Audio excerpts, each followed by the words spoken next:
تو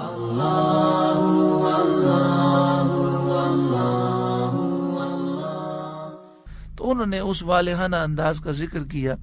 فقال ای قوم، آپ جب واپس گئے تو کفار مکہ سے کہنے لگے اے میری قوم، واللہ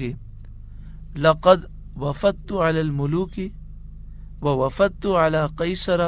وکسرى والنجاشی، میں بڑے بڑے بادشاہوں کے دربار میں گیا، میں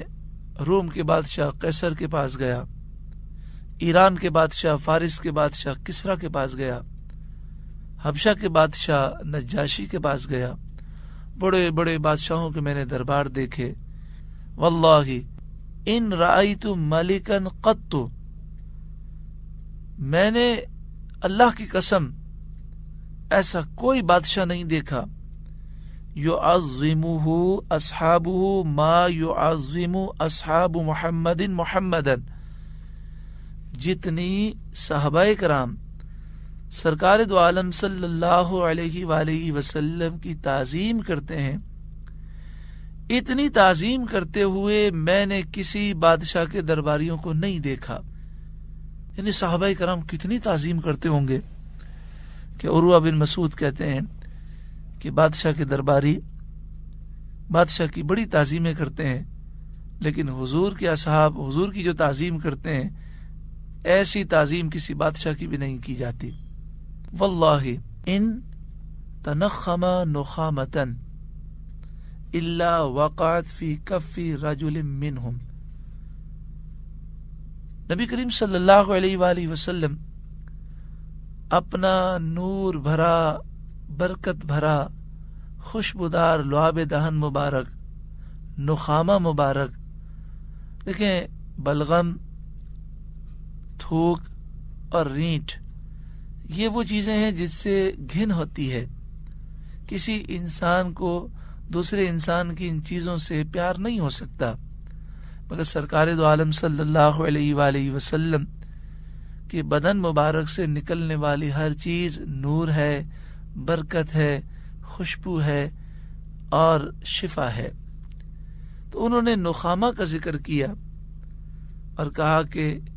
جب وہ یہ باہر نکالتے ہیں تو صحابہ زمین پر نہیں گرنے دیتے بلکہ دوڑتے ہیں اور نخامہ ان چیزوں کو، ان مبارک چیزوں کو وہ اپنے ہاتھوں میں لے لیتے ہیں، لعاب دہن مبارک ہو یا دوسری چیزیں ہوں وہ انہیں ہاتھوں میں لیتے ہیں. فَدَلَكَ بِهَا وَجْهَهُ وَجِلْدَهُ، پھر برکت حاصل کرتے ہیں اور اسے اپنے چہرے پر ملتے ہیں اور اپنے جسم پر ملتے ہیں.